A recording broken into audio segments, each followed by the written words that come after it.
Olá, cervejeiros e cervejeiras, amigos, pessoal ligado aí no nosso canal. Bem-vindo a mais um bate-papo cervejeiro. Então é isso aí. Estamos aqui hoje mais uma vez, ligados com vocês, para mais um bate-papo cervejeiro. Então, esses bate-papos que a gente vem fazendo aí são muito importantes, né? Justamente para a gente ir orientando melhor vocês e também as sugestões, né, que vêm diretamente daí, correto? E aqui, mais uma vez, né, eu reitero, se tiverem sugestões aí para os próximos bate-papos que sejam interessantes, né, principalmente quando envolve cerveja artesanal, principalmente aquela que a gente faz em casa, manda que nós estamos aí para conversar com vocês. Então, o bate-papo de hoje é bastante interessante, né? Nós vamos falar sobre duas bebidas, ou uma. Mas o que é isso? Duas ou uma? Vamos lá então. Deixa eu mostrar aqui para vocês. Não vou falar. Ó. Chopp e cerveja. Eu acho que vocês já se questionaram bastante, muita gente.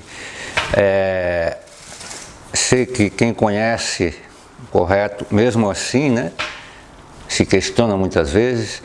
E aqueles que não conhecem nem fazem ideia, né, de que se existe diferença ou não existe entre chopp e cerveja. Então tem muita gente nos bares, nos restaurantes, nas festas, que questiona muitas vezes, ou às vezes a pessoa vai lá num bar e fica na dúvida. Toma um chopp, toma uma cerveja. Toma um chopp, toma uma cerveja. O que é melhor? Correto? Então nós vamos justamente falar sobre isso hoje. É um assunto legal porque envolve muita coisa, né? Não é só o fato, né, de a gente falar sobre chopp e cerveja. Mas para a gente falar de chopp, né, e cerveja, nós precisamos voltar um pouquinho na história, certo? Nós precisamos falar da colonização no Brasil, principalmente a colonização alemã, que começou lá em 1808 no Brasil colônia.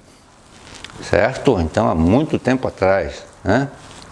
200 anos e pouco aí, correto? Então, vai bastante tempo aí.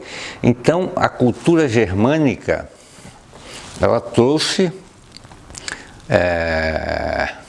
na sua cultura, na sua bagagem, esta,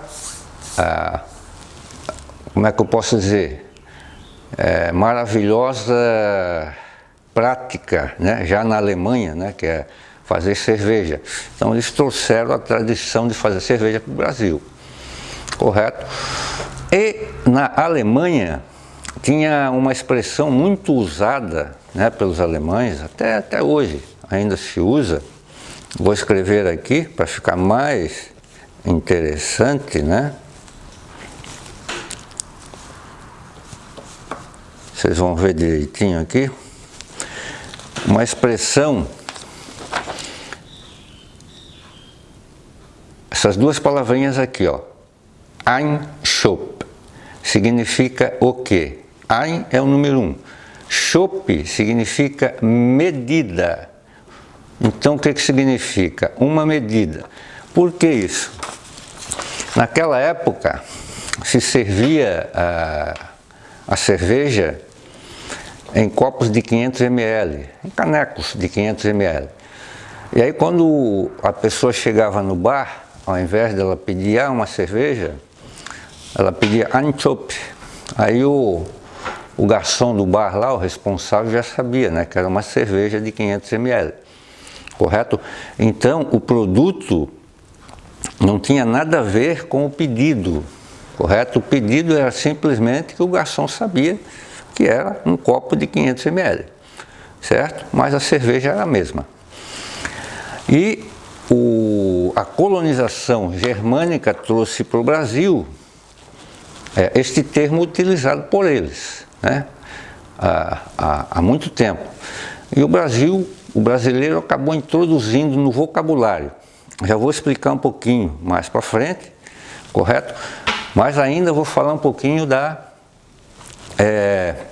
colonização alemã no Brasil, que teve totalmente essa influência para a gente transformar essa palavrinha aí. E já vamos chegar lá. Então, a colonização começou em 1808 no Brasil, né? Tivemos alguns estados aí que receberam vários grupos alemães. Aí eu vou citar alguns aqui. O primeiro estado que recebeu mais colonização foi o Paraná, se não me engano, 34 grupos, né, de alemães. Depois Rio Grande do Sul, 27 grupos, se não me engano. Santa Catarina, 11. São Paulo, 11 grupos de colonizadores. Aí depois tem Minas Gerais com 8. Bahia 2, Rio de Janeiro 2, Pernambuco 2, se não me engano, Goiás, um grupo de alemães. Então, os alemães se espalharam pelo Brasil por uma razão. Tudo tem uma razão de ser, né? E sempre é bom a gente entender um pouquinho da história, né? O histórico das coisas. A Europa, no século 17, 18 e 19, passava por uma crise muito grande, pouco emprego, né?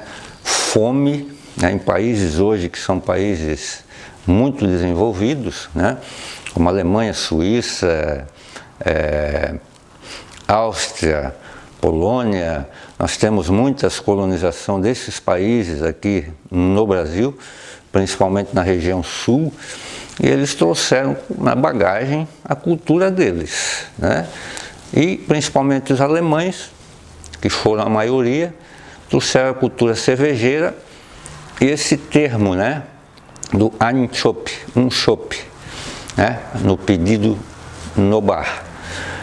E aos poucos, esta palavra, o chopp, né, foi se introduzindo no nosso vocabulário e hoje ela é muito utilizada, né? Sempre quando a gente vai... Todos os bares hoje, né, tem o chopp, certo?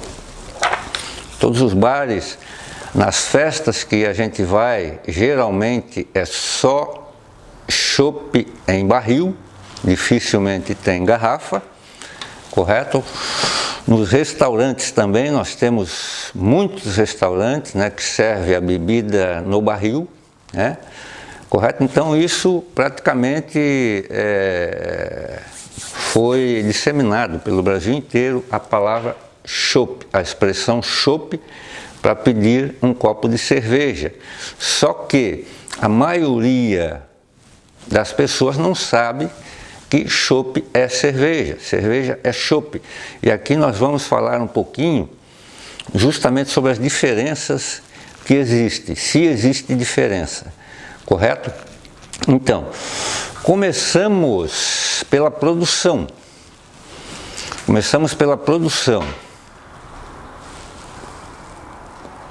Então, todos os dois, tanto o chopp quanto a cerveja, vêm da mesma produção, derivam da mesma produção, né? Então, só para lembrar, né?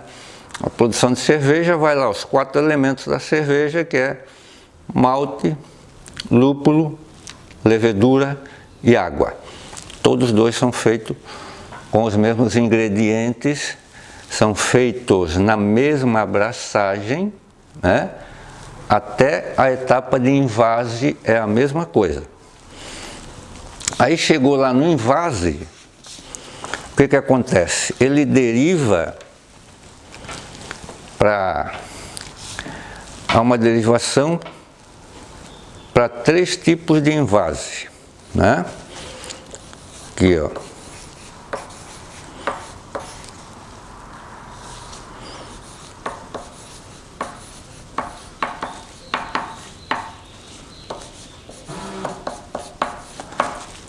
Três tipos de envase: barril, garrafa e lata. Aqui começam as diferenças, correto? Então, até ali a bebida é a mesma. Até a hora do invase, a bebida é a mesma. Então, é designada uma parte para os barris, que vão de 10 litros a 50, né, no Brasil, certo? E a outra parte vai para ser engarrafada e enlatada. Então, como eu disse, ali começam as diferenças, né?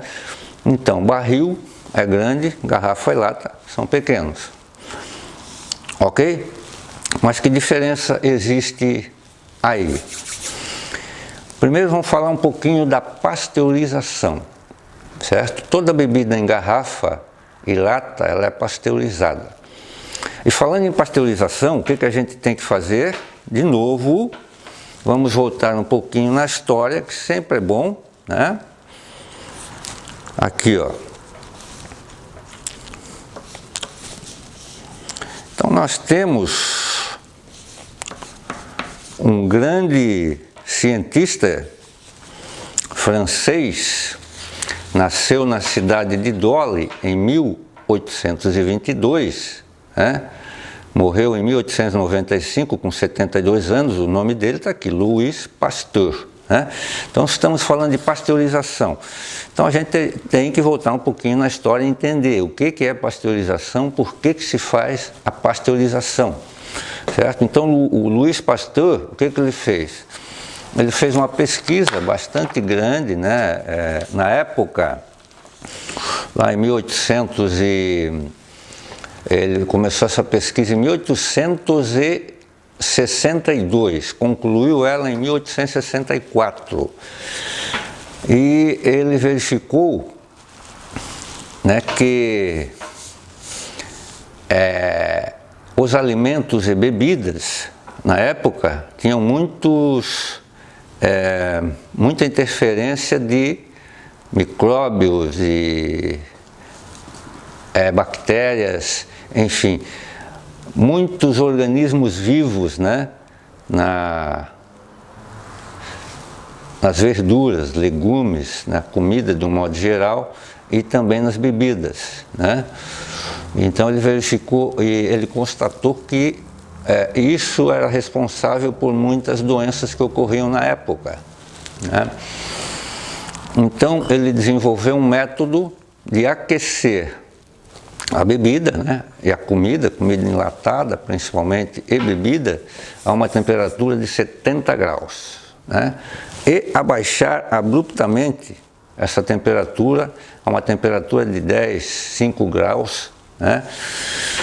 E ele constatou o quê? Que a maioria dos organismos vivos que faziam parte da bebida ou do alimento, né, que estava sendo pasteurizado, digamos assim, diminuía significativamente a quantidade de organismos vivos, né? Ou seja, ele fez uma grande descoberta para a humanidade, né? Uma coisa aparentemente simples, mas que ninguém tinha descoberto até então. Uma grande descoberta para a humanidade que resultou no quê? Melhor higienização dos alimentos e bebidas e principalmente diminuição de doenças por contaminação, né? Então a gente sabe que a cerveja, até essa época, ainda não tinha se descoberto a levedura também. A cerveja tinha muito contaminante nela, né? Inclusive muitas levas de cerveja eram refugadas, justamente porque sabor ruim, cheiro horrível, né, até que ela ficasse boa. Então Louis Pasteur, com essa sua descoberta aí, contribuiu muito para a humanidade e principalmente também para as indústrias alimentícias e de bebidas. Correto? Então um pouquinho da história para a gente entender, sempre é bom, interessante, né? E agora nós vamos voltar ao chopp e à cerveja, né? Então, as diferenças que existem. A partir do invase, o chopp vai para o barril, ok? Lá, barris de 10, 20, 30, 40, 50 litros. E o restante da produção de cerveja vai para o engarrafamento e para colocar em lata, correto? Produção garrafa, lata e barril. Aí o que ocorre? O chopp tem uma vida útil um pouco menor do que a de garrafa e lata. Por quê? Porque o chopp não é pasteurizado, né? Pelo menos a maioria das cervejarias ainda não pasteuriza o chopp. Eu sei que algumas já fazem isso, né? Mas o que acontece aí?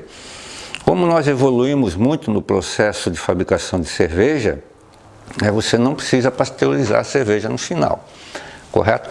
Mas a Anvisa, o MAPA, né, que são os órgãos controladores aí da saúde no Brasil, exige que seja pasteurizada e também eles determinam um tempo X, né, de vida útil para o alimento e para a bebida. Então, no caso da bebida engarrafada e em lata, pela lei, né, no máximo 6 meses, correto? E daí o que ocorre? Lógico, as indústrias acabam fabricando mais bebidas em lata e em garrafa, que elas duram mais tempo, mas só que o que acontece aí? Além da pasteurização, eles ainda incluem outros componentes químicos, né, que para estabilizar e manter a cerveja por um tempo maior, né, sem contaminação. Então a legislação brasileira exige que se faça isso, né, e que o tempo seja no máximo 6 meses. Então os estabilizantes colocados na cerveja e contaminantes são um elemento químico a mais, né, na cerveja em garrafa e cerveja em lata, correto? Não para por aí as diferenças. Agora vamos falar do invase no barril. O que acontece ali? O invase no barril, no máximo, é o período que um barril de cerveja,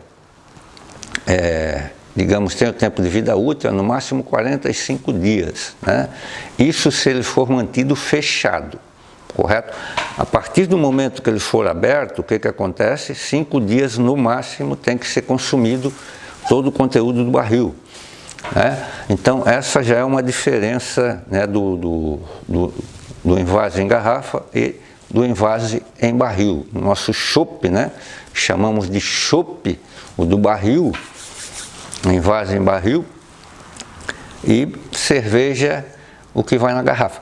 Então no barril acontece isso, 45 dias você tem como tempo, né, de vida máxima, e no máximo 5 dias após de aberto, e se ele continuar refrigerado.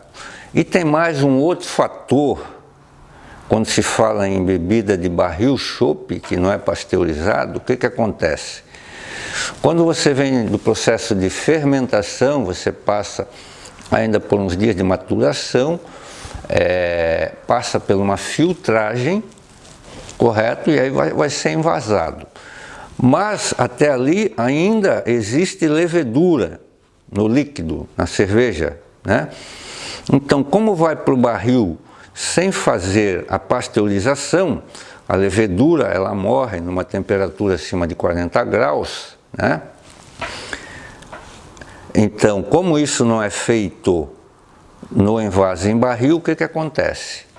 A levedura ainda continua suspensa na cerveja de barril. Isso é ruim ou é bom, né?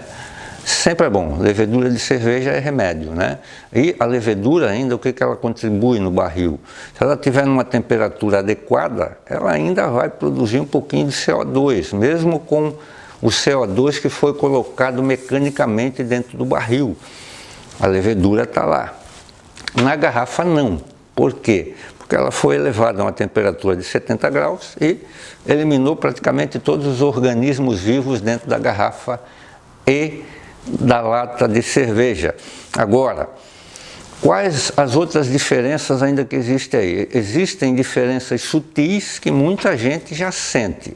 Basta você pegar um copo de chopp de barril e pedir uma cerveja, coloca os dois juntos. Olhando a gente já vai ver que existe uma diferença na cor, né? O chopp geralmente é um pouquinho mais turvo, pouca coisa, e a cerveja é mais clara, né? Justamente por causa desse processo que ocorre, processo de filtragem e também processo de pasteurização. Então a cerveja fica um pouco mais clara. Então essa já é uma diferença. Segunda diferença, chopp, a espuma é mais cremosa, você sente mais textura na boca quando você toma a bebida, né? É uma bebida mais encorpada, né? Você sente quando ela passa pela boca e uma espuma bastante cremosa, correto? Ela mantém uma cremosidade a mais na espuma. A cerveja, né, que é a pasteurizada, o que acontece? Ocorre uma sutil diferença nos aromas e nos sabores, né, diferente do chopp, e também na espuma. A espuma, ela tende a permanecer um pouco menos de tempo no copo do que o chopp. Como a espuma do chopp é um pouco mais cremosa, ela vai permanecer um pouco mais. E isso é melhor ainda. Por quê? Porque a espuma, ela tem várias funções também. Uma delas é a função térmica, que ela ajuda a manter a temperatura mais baixa, enquanto ela estiver lá em cima, né? Na superfície e, digamos, com aquela camada, uma, duas, né? E outra coisa importante, a espuma do chopp, ela contém mais proteína, né? Por quê? Porque não passou pelo processo de pasteurização. Isso torna ela mais cremosa. Já a cerveja de garrafa não, certo? Ela tem menos proteínas justamente porque passou pelo processo de pasteurização e é uma espuma que dura menos tempo, ou seja, ela pode oxidar muito mais rápido a cerveja de garrafa, né? Porque a cerveja, quando aberta, né, a garrafa, o chopp também é a mesma coisa, né? Mas a cerveja, quando aberta, abriu a garrafa, você tem que tomar ela, não digo rapidamente, mas tem que tomar ela num período de tempo um pouco pequeno, justamente para manter o sabor e os aromas que vão sendo perdidos, né, nos minutos que se passam e principalmente quando a espuma some. Sumiu a espuma do copo, pode ter certeza que em alguns minutos ela vai estar oxidada, você já vai começar a sentir um sabor bem diferente, sabor um pouco mais amargo e também sabor metálico, né? Sutilmente você vai sentir esse sabor, se ela esquentar mais ainda, né? Correto? O chopp demora um pouquinho mais, é o mesmo processo também, mas demora um pouquinho mais. Então, está aí, né, as diferenças que existem nos dois tipos de envase. Não digo de dois tipos de bebida porque é o mesmo tipo, né? Só que um vai para um tipo de envase e a outra vai para outro tipo de envase, que são as garrafas e as latinhas, correto? E a pasteurização muda tudo, né? Muda praticamente todos os sabores. Então é muito interessante, né, essa comparação, essa conversa, justamente porque muitas pessoas acabam achando que são duas bebidas diferentes. Eu falei aqui, tem diferença, né? Mas elas derivam da mesma produção muitas vezes. Lógico, tem cervejarias que fazem produção específica só para barril e produção específica só para engarrafamento e enlatamento, digamos assim, né? E como eu já havia falado em algum momento hoje aqui, tem algumas cervejarias que já pasteurizam o chopp. E daí? Muda ou não muda o sabor, a espuma, o creme, a textura? Muda menos do que a de garrafa. Por quê? Porque quando você tem um ambiente maior, digamos, né, o barril, né, o líquido distribui menor dentro do barril e a consequência vai ser bem menor também, correto? Então, ainda consegue se manter as características do chopp, né, o chopp artesanal, podemos dizer assim, mesmo que o barril for pasteurizado, correto? Então, chopp e cerveja, vocês estão mais familiarizados agora. Então, só para voltar ali rapidinho, talvez eu não falei, né? A temperatura de pasteurização é em torno de 70 graus, né? Você leva lá 70 graus, baixa a 10 graus. Agora, falando da minha experiência em casa, né? A cerveja que eu faço, a cerveja que nós fazemos, né? Os cervejeiros caseiros, precisa fazer pasteurização? Tem gente que faz. Eu já fiz justamente para comprovar as diferenças e realmente existe diferença quando você faz uma pasteurização. Existe essa sutil diferença. A cerveja fica bem mais seca, a espuma fica mais rápida, digamos assim, ela se dilui mais rapidamente, correto? E a nossa cerveja artesanal, se bem feita, certinho, né? Com certeza é mais, digamos assim, ela está mais para o chopp, né? Que a gente considera, do que propriamente para a cerveja de garrafa normal, tradicional, feita industrialmente, correto? Então a nossa cerveja bem feita, com certeza sempre vai ser melhor. Isso eu não tenho dúvida. E uma coisa importante, né, para que a gente não tenha contaminações, isso sempre é bom a gente falar. Contaminações. Todo o processo, desde o início, né, da lavação do equipamento, tem que ser muito bem feito, justamente para a gente eliminar qualquer tipo de contaminação no processo. Agora, nós temos ainda uma etapa que é muito importante, que elimina bastante os organismos vivos também da cerveja.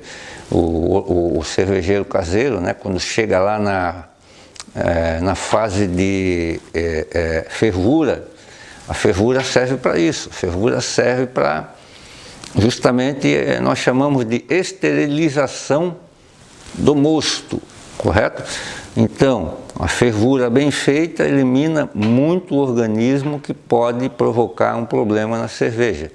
Então, fiquem ligados aí, né, na fervura e principalmente o pós-fervura, né? Você vai fazer o processo de fermentação, tem que ser muito bem feito, tem que ser muito bem conduzido, não deixar entrar elementos dentro do nosso fermentador, justamente para que você tenha um processo bem redondinho e que você consiga extrair a sua cerveja naquele estilo que você determinou lá no final, quando você fazer o envase e o engarrafamento. E mais uma coisa, uma cerveja natural, né? Sem a introdução de agentes químicos no meio, estabilizante, conservante, nada disso. Então essa nossa cerveja, sem dúvida, sempre vai ser melhor do que aquela que você vai encontrar no bar, no restaurante, até os chopps de festa, né? Eu gosto muito de apreciar um choppzinho de barril, né? Quando vou numa festa, realmente eu consumo bem. Então, gente, bate-papo legal, né? Então, chopp e cerveja, tá bem claro, acho que todo mundo agora está sabendo o que significa. E aí está mais um bate-papo cervejeiro. Não esqueçam, né, de lá no nosso canal, YouTube, Instagram, conferir, Facebook, mandar o recado. Se vocês querem algum outro bate-papo aí que vocês tenham necessidade, que acham interessante, manda para cá que a gente vai pesquisar direitinho e vamos fazer um bate-papo legal, como a gente sempre tem feito com vocês. Tá aí então mais um bate-papo cervejeiro para você. Fiquem ligados conosco e até o próximo bate-papo. Um abraço a todos.